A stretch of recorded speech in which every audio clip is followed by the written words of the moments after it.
Hi, in this module we'll discuss about private equity fundraising process because see it's very important that every private equity accountant or fund manager reporting analyst they should know about how fund manager raise the funds, what are the stages and how they basically design plan. It could be related to, let's say, fundraising, documentations, key parties, capital call process, how or when they can initiate a waterfall, different metrics, because everything it will decide in the initial stage only.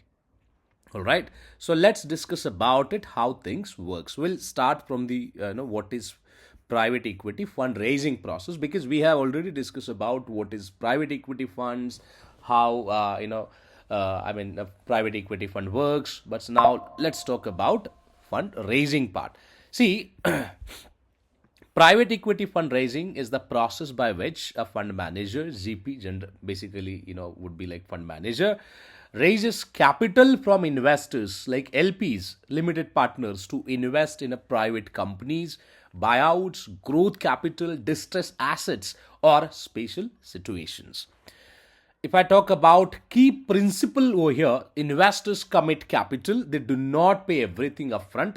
Capital is drawn over time via capital calls or drawdowns, and returns are distributed through waterfall mechanism.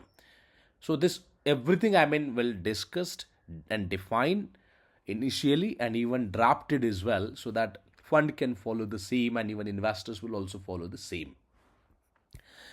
Now, if I talk about core thing should be capital commitment. Like capital commitment, we have already discussed in commitment module, but here I would like to just quickly brief about it. See, capital commitment, it means it's a legal promise to provide capital when called, right? Capital call, it means a formal request to transfer committed funds to the private equity partnership. So capital committed would be a part of commitment. When capital call receives, commitment reduce. Waterfall, it means return distribution. It's a mechanism to return capital call, then realized return, unrealized return, fee, and everything, or even incomes and all right. So again, when we distribute something, so that will impact on commitment will goes up. For example, let's say ROC callable, it will impact on capital commitment. And then the final is IRR and MOI statements. These are the performance measurement ratios, because to evaluate the performance of a private equity fund we need this, and we calculate that as well. Now, if I quickly talk about fundraising life cycle and how it works. See, first 1 to 5 year period would be investment period.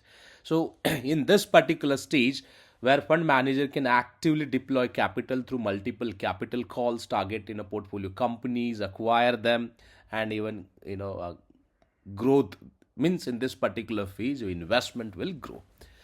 Then after investment period, time which is required like 6 to 10 years for harvesting period, where portfolio company exit through their investment, basically through IPO, initial public offering, or strategic scale or sale, secondary sale, or transfer their ownership to the other private equity fund, and maybe then distribution of return to capital. So this is how these activities basically happened in the second stage. Then third would be like +2 stage, what we call, which is for extension if required. Sometime what happened, let's say due to market conditions, situations, different challenges, where fund is unable to sell the investment. So in that case, fund may seek for extension of 2 years. So within that 2 years, fund may look for how they can liquidate or restructure the investment. So that time required basically additional 2 years to complete remaining exit and maximize return. This extension period may vary based on the funds. All right. So this is how, guys, fundraising works.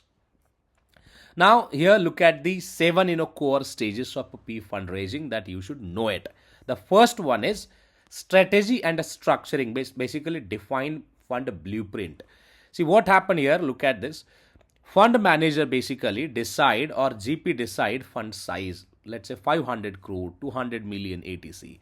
Then geography, in which, let's say, area where fund manager want to deploy the funds. Could be India, APAC, global, all right. Then sector focus. Is it a real estate? It is a tech, healthcare? Which one is the sector? Then typical deal size, target return, IRR and MOIC, fund life cycle 10 plus 2 years. For example, let's say the fund type, let's say growth equity target 200 million with 20% expected IRR, and the target would be 2.5x multiple. So this is how, guys, define the strategy, all right, in the fundraising event. Then second one, which is a fund document. So again, it's a very important one. So all are like PPM, LP, term sheets. These are the key documents that we must know it. Fund prepare the fund documents, let's say PPM, which is for a fund strategy, risk and disclosure, which defines the strategy related framework. Then LPA, limited partnership agreement, which is a legal GP and LP formal contract. So this LPA define everything, their capital, partner transfer, high watermark, distribution cycle, fund expenses, legal structure, and everything means everything. It's kind of a constitution. Then third one is subscription agreement, where the when investor commits something, then subscription agreement will be issued and signed by the investors, and accordingly then funds will call out. Then IM and pitch deck. Pitch deck, which is something it's for a marketing to investors, where fund manager can define everything, how it would be and all. Third would be term sheet, where basically this is a commercial summary, which talks about, let's say, business valuations, details, pre-money valuation, post-money valuation, funding rounds, means everything. See, the term sheet which defines everything, the potential or expected investments and all. Then DDQ, which is for a LP, limited partners due diligence. Again, there would be a lot of, the due diligence checks that one needs to prepare. And side letter. Side letter, basically, it is for, LP specific rights, so that you can write or, draft the side letters and offer any special treatment. If a JP want to offer to LPs, they can communicate through side letters. All right. So this is how, guys, in a second stage, fund manager needs to prepare a documentation. The third one is for investor outreach and marketing. As I said, see, marketing and investor outreach means it's target the, let's say, pension funds, sovereign wealth management funds, insurance companies, family offices, HNIs, ultra HNIs, endowments, right? So basically, GP will reach out to them, send the marketing material or documents, and they'll negotiate with them for an investment, because all would be your limited partners, right? Pension funds, sovereign funds and all. Then marketing methods would be, sometime they do a roadshow like virtual and physical, then management meetings, data rooms, access, and so and so. And sometime even for a soft commitment or non-bidding investor interest before legal commitment also, that also will they can process. Fourth one is LP verification, which is again important. Let's say now you found LP, then in that case the basically due diligence checks that need investor due diligence checks need to find GP track record, past fund performance, deal case studies, risk and compliance framework, AML, KYC process, fund operations and reporting, fees transparency. So basically LP gonna check all of this before sign or get the approval from, maybe vice versa. Again, GP will prepare this and post, and even LP also will LPs all of this information also, it can be checked by the fund managers. All right. Then fifth one is commitment, first close. Commitment, it means now officially after doing all of these things, see, officially fund manager can execute the commitment process and signed it. So basically here LP signed the subscription agreement, LP commits capital, let's say 10 million for example in this case, and fund reaches first close, let's say for 100 million. All right. LP do not pay full money upfront. Money is paid only when capital is called.